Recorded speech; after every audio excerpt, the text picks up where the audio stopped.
Bueno, muy bien, estamos llegando prácticamente al final de la unidad. Eh, Ahora vamos a ver algo que tiene que ver ya propiamente dicho con el análisis descriptivo, ¿no? Si se quiere, es el cálculo básico dentro de la estadística que se puede hacer tanto con variables cualitativas como con variables cuantitativas. ¿Qué son las tablas de frecuencia? Vamos a ver, una tabla de frecuencia, para que tengas una idea, es una tabla otra vez de doble entrada en donde vamos a ubicar la información correspondiente a la frecuencia con la cual aparecen los datos. Ya con esto te estoy dando a entender de que hablar de frecuencia nos hace reflexionar sobre la cantidad de oportunidades que aparece el dato. Por ejemplo, si observamos la tabla 1, esta acá, ustedes fíjense cuál es el título, tabla de frecuencia para la variable sexo, ¿no? Observen lo siguiente, mujer 7, hombre 9, total 16. Podemos hablar de que se trata de una muestra o de una población de 16 sujetos, 16 participantes, 7 de ellos son mujer, 9, los restantes 9 son hombres. Bien, pero ¿por qué se le llama frecuencia absoluta? Bueno, si ya te queda claro el concepto de frecuencia que tiene que ver con el conteo, con la necesidad de contar cuántas veces se repite un dato, tenemos que aclarar esto de absoluto. Absoluto porque no está ligado a ningún otro cálculo, es la cantidad de casos cerrada en sí misma. Ahora vamos a ver lo siguiente, ¿no? Te presento esta tabla. Acá tenés la simbología pertinente para cada uno de los estadísticos. Ya empiezan a ser estadísticos. ¿Ves? Acá lo que te mencionaba en la filmación anterior empieza a aparecer acá, ¿no? Estos estadísticos son cálculos que uno realiza acerca de la muestra. El símbolo de la frecuencia absoluta es n sub i y nos dice que acá nos dice cómo se calcula y para qué sirve, ¿no? Como verás, lo que nos ofrece acá como información es que es el número de veces que se repite una característica o un determinado valor en una variable. Y la utilidad de esto es nada más y nada menos decirnos cuántos sujetos poseen una característica determinada. Esto es importante, ¿no? Suponte que estás haciendo una investigación y vos querés establecer diferencias entre hombres y mujeres. Bueno, es importante que conozcas cuántos hombres y mujeres tenés. Sí. Ahora, como te estás dando cuenta hasta el momento, hablar de frecuencia absoluta no es lo mismo que hablar de porcentaje. Eso tiene que ver con otro tipo de cálculo. Entonces vamos a analizar los tipos de cálculo que podemos hacer desprendidos del cálculo de frecuencia. Cálculo de frecuencia absoluta es el cálculo inicial. Tomando el cálculo de la frecuencia absoluta, nosotros lo que podemos calcular es la frecuencia relativa, que no es otra cosa que el valor de la frecuencia absoluta dividido por la cantidad de datos. Si vos te fijas acá, la frecuencia relativa es igual a la frecuencia absoluta sobre la cantidad de casos, ¿no?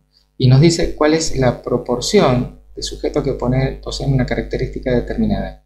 En el primer caso solamente nos cuenta los sujetos y acá nos está hablando de una proporción que tiene que ver con la totalidad de los sujetos, ¿no? Después tenemos la frecuencia absoluta acumulada. Si vos ves, está relacionada con la frecuencia absoluta. Y para que vos lo entiendas, es la suma de las frecuencias hasta una determinada categoría o hasta un determinado valor. Tenemos la frecuencia relativa acumulada, que en este caso lo que se calcula es lo acumulado en relación a la frecuencia relativa. Y después tenemos porcentaje y porcentaje acumulado.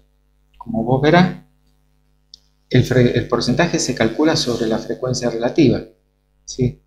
Nada más que al expresarla en porcentaje, a la frecuencia relativa la dividimos por 100, perdón, la multiplicamos por 100, ¿cierto? Eso nos da el porcentaje. Y como tal, nos habla también de una proporción, nada más que expresada en porcentaje, de sujetos que poseen una característica determinada. Ahora bien, vamos a ver esto en otra tabla que lo podamos analizar. Acá hemos construido una matriz de datos con la finalidad de construir un ejemplo. Observa lo que tenemos acá, ¿cierto? Tenemos unidad de análisis, participantes. En total, podemos decir que tenemos 16 participantes. Si te fijas, en la parte inferior de la columna esta, nos da un total de 16. Tenemos género, lugar de residencia y edad. Estas variables, recordad que están codificadas, ¿no? Género, 1 en el ejemplo anterior era masculino, 2 era femenino. En este caso, residencia puede ser 1 San Luis, 3 La Pampa, 2 Mendoza, San Luis, La Pampa, Mendoza, etcétera, etcétera. Y en este caso tenemos una variable cuantitativa, numérica, que es la edad. 12, 13, 14, 16, 17, 21, 23, 27, 32, etcétera. Si observas, no están todos ordenados en orden creciente, ¿eh? Fíjate que acá hay valores bajos también. Ok, entonces ahora vamos a pasar a la siguiente diapositiva. Vamos a construir una tabla de frecuencia sobre la variable edad. Colocamos los valores, ¿cierto?, que están expresados en la tabla anterior. Decimos el valor 2 está, el valor 3 está, 14, 16. Vamos viendo cuáles son los valores que tenemos puntuados acá y los vamos a ir ordenando, ahora sí, de manera creciente, en la otra diapositiva. Acá quedan guardados los valores, ¿no? 12 años, 13, 14, 16, 17, 21, 23, 27, 32, 41, 45, perdón, 44 y 45.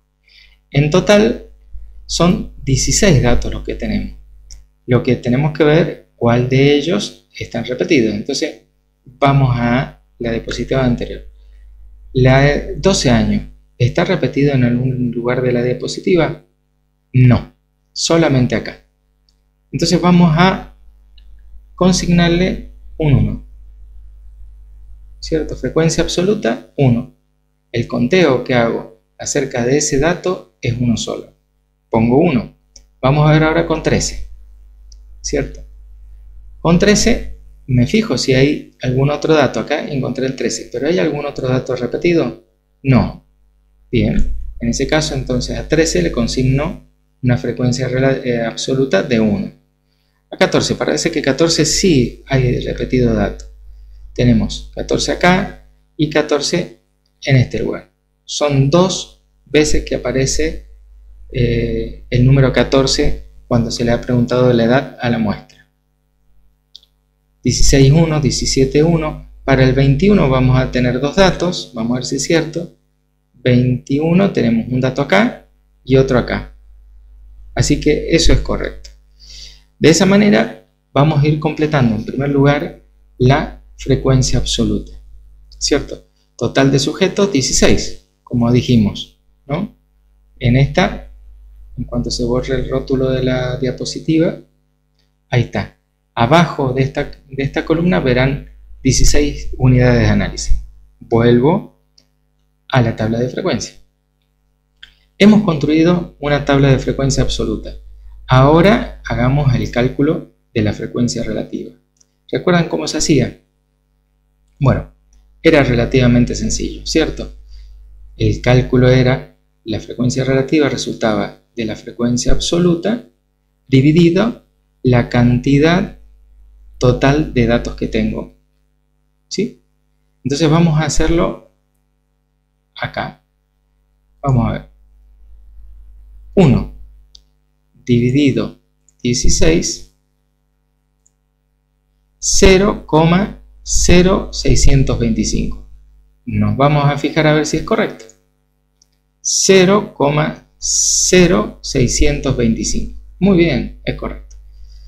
Obviamente, esta tengo la misma situación. Es un solo dato dividido en 16 datos, me va a dar exactamente lo mismo. Ahora probamos con 2, ¿cierto? Acá tengo una frecuencia absoluta de 2. ¿Cuánto será lo que le corresponde de frecuencia relativa? La cuenta que deberíamos sacar es 2 sobre 16, o dividido 16, ¿no? En este caso, lo haremos así. Borramos y decimos 2 dividido 16. 0,125. Perfecto. Entonces ya tenemos por sabido cómo se calcula la frecuencia relativa. Esto es lo que nos dice que hay una proporción de 0,0625 para la edad de 12 años, ¿cierto? Hay una proporción idéntica para los 13 años, aumenta la proporción de los sujetos que tienen 14 años. Hasta acá hemos entendido cálculo de frecuencia absoluta y cálculo de frecuencia relativa. Ahora vamos a ver qué quiere decir frecuencia absoluta acumulada. Por un momento olvídate de esta columna, ¿cierto? Y volvemos a considerar esto. Vamos a hacer así. La frecuencia absoluta acumulada quiere decir que nos cuenta toda la cantidad de elementos que hay hasta un determinado valor. Entonces nos podemos preguntar, hasta el valor 12 años, ¿cuántos elementos hay? Uno solo. Ese lo ponemos acá. Hasta el valor 13, ¿cuántos elementos hay? Bueno, 1 y 2. Por lo tanto, ese 2 lo ponemos acá. ¿Vieron? Ahora vamos a los 14 años. ¿Cuántos elementos hay hasta los 14 años? 1, 2, 3 y 4. Ese viene acá. Hasta los 16. 1, 2, 3, 4, 5. Y ese lo pasamos ahí. Una forma más fácil de calcular es tomar este valor, ¿cierto? Y sumarle al que le sigue abajo. Vamos a hacer así para los próximos, ¿no? Yo tengo una frecuencia acumulada hasta los 16 años de 5. Pero a los 17 aparece uno más. Entonces 5 más 1, 6. Y lo coloco acá. Después tengo 6 más 2 de los 21. Va a haber 8 casos, o 8 elementos, o 8 participantes que tienen edades inferiores a 21 años, porque nos está calculando el acumulado de los 12 hasta los 21 años. ¿Se entiende?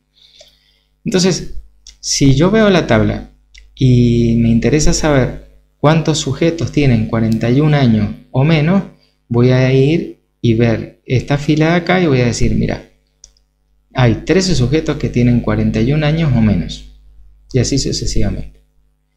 Ahora, ¿cómo se calcula el tema de la frecuencia relativa? Bueno, acumulada de la misma manera, chicos. Se pone el valor inicial para el primer caso y luego se va sumando el cálculo de la frecuencia relativa no acumulada, es decir, 0,625 más 0,0625 me va a dar un total de 0,125. A 0,125 le sumo 0,125 correspondiente a esta edad de 14 años, voy a tener 0,25. Y así sucesivamente, ¿no? Entonces fíjense que acá nos habla de proporción. 0,25 es prácticamente, o dicho sea de otra forma, un cuarto de la cantidad de datos que tenemos, ¿no? Ahora bien, pensemos en el cálculo del porcentaje. ¿Te acuerdas cómo era el cálculo del porcentaje?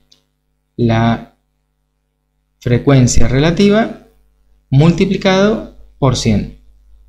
Si nosotros tenemos 0,0625 y lo multiplicamos por 100, nos va a dar, ahí vamos,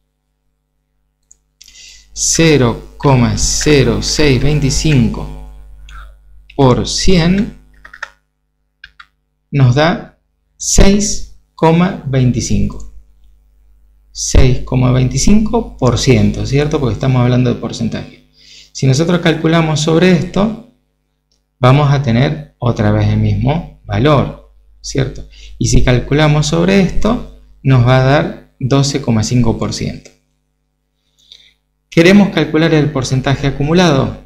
Lo hacemos de idéntica forma. Primero, trasladamos el primer porcentaje a la columna de porcentaje acumulado, porque es el primer caso. Y después lo que vamos haciendo es sumarle a este lo que vamos encontrando acá. ¿Ah? Así sucesivamente vamos completando el cuadro, la tabla. ¿Te animás a hacerlo? Dale, vos podés. Cualquier cosa estamos en consulta para sacarte las dudas. Ahora, ¿qué pasa? Hay veces que tenemos muchos datos y nos interesa de alguna forma achicar ese análisis. Vieron ahí que teníamos un rango de edad, ¿cierto? Que iba desde los 12 hasta los 45 años, ¿no? Entonces, vamos a abrir esta pizarra y vamos a decir, mira, el rango de edad que teníamos era desde los 12, perdón chicos la letra, pero desde los 12 hasta los 45 años, ¿no? 45 años. Muy bien. Ahora bien, yo si quiero puedo construir intervalos con esos cálculos, ¿no? ¿Cómo haría para construir intervalos y tener una presentación así, ¿no? Es decir, mira, necesito construir 3 intervalos de clase, ¿no? Este y este. Este con determinada cantidad de años, ya lo vamos a calcular, y este con este. ¿Se animan? Lo tratamos de hacer. Bueno, ¿por qué hablamos de intervalos de clase? En primer lugar, son muy útiles cuando las variables poseen muchos valores, cuando tienen un recorrido muy grande, ¿no? Y te sirve mucho para resumir los datos, para categorizarlos, para tratar de encontrar una explicación. Por ejemplo, en el tema de la edad, si nosotros tenemos un rango muy amplio de edades y lo podemos fijar intervalos de clase, eso nos va a permitir analizarlo por grupo de alguna manera y establecer algún tipo de contrastaciones, ¿no? Y por lo tanto, yo transformo los datos, por eso dice acá, facilitan luego la manipulación de los datos. ¿Cómo tenemos que hacer? Primero que nada tenemos que identificar el valor mínimo y el valor máximo de esa distribución de valores, ¿no? Entonces, sobre el valor máximo, después vos le tenés que restar el valor mínimo. Vamos a ver. El valor máximo es de 45, nosotros le restamos, 12. Créanme que no es nada fácil usar esto.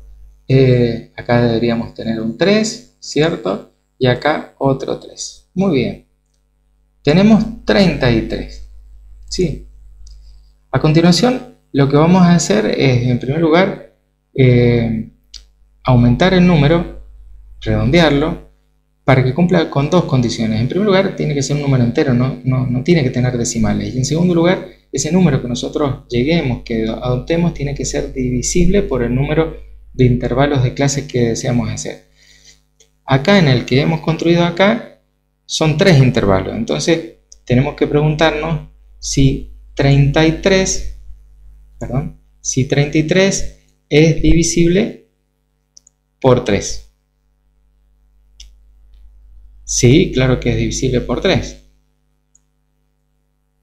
Y es 11, ¿cierto? Entonces vamos a saber que cada intervalo está compuesto por 11 números. Por un rango de 11. Ahora bien, vamos a los datos que tenemos. Hay un dato importante antes que me olvide, ¿no? Nosotros con eso vamos a constituir el intervalo.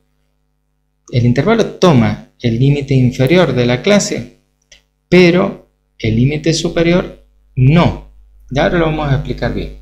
Vamos a los datos que nosotros teníamos. El primer intervalo que teníamos, el primer dato que teníamos era 12. Si a 12 le sumamos 11, nos va a dar 23, ¿cierto? Vamos a ver. Si a 12 le sumamos 11, nos da 23. Ok.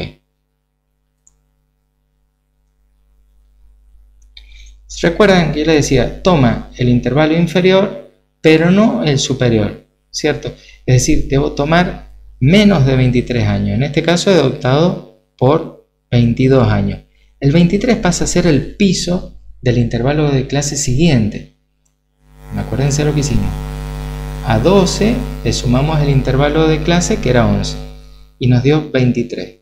Entonces, en este caso vamos a incluir todas las edades comprendidas entre 12 y 22 años. Y a partir del segundo intervalo voy a considerar el 23. Al 23 le tengo que sumar otra vez 11. 23 y 11 me daría 34, pero como recordamos, dijimos que no se toma el 34, sino el número anterior, entonces vamos a dejar 33 años. El 34 va a pasar al que sigue. Y desde el 34 hasta los 45 años, que es el total del rango o del recorrido de la variable. Lo que nosotros hemos hecho acá es calcular la frecuencia absoluta de cada uno de los datos. Sobre eso hemos calculado la frecuencia relativa, la frecuencia absoluta acumulada, la frecuencia relativa acumulada y el porcentaje y porcentaje acumulado. Ustedes fíjense que mientras que la frecuencia relativa acumulada llega a 1, que es la totalidad, un entero, el porcentaje acumulado llega a 100. ¿Recuerdan? ¿Por qué? Porque se multiplica por 100. La frecuencia relativa multiplicada por 100. Finalmente, lo último que tenemos para decir, esto lo van a ver más en las clases de práctico, todos estos datos nos sirven como para las representaciones gráficas. Hay distintas formas de representaciones gráficas. Tenemos diagramas de barra que representan fundamentalmente las variables cualitativas, los gráficos de sectores también, que son usados para las variables más bien cualitativas. Ustedes fíjense acá, espasticidad es una variable relacionada con la tensión, la rigidez muscular. Entonces tenemos mucho, poco, nada, extremo. Esto es una variable de carácter cualitativa, son cualidades las que tenemos graficadas acá. En cambio, para las variables cuantitativas podemos pensar en histogramas. Como les digo, esto lo vamos a ver en breve en las clases de práctico. Finalmente, hay diversos software estadísticos que con mucho gusto les explicaremos en la clase en vivo. Nosotros actualmente estamos trabajando mucho con el SPSS, con el PSPP y con el InfoStat, que esa sería nuestra voluntad enseñarles a ustedes en breve. Ojalá podamos hacer una clase sobre ello. Les mando un fuerte abrazo, cuídense y será hasta prontito.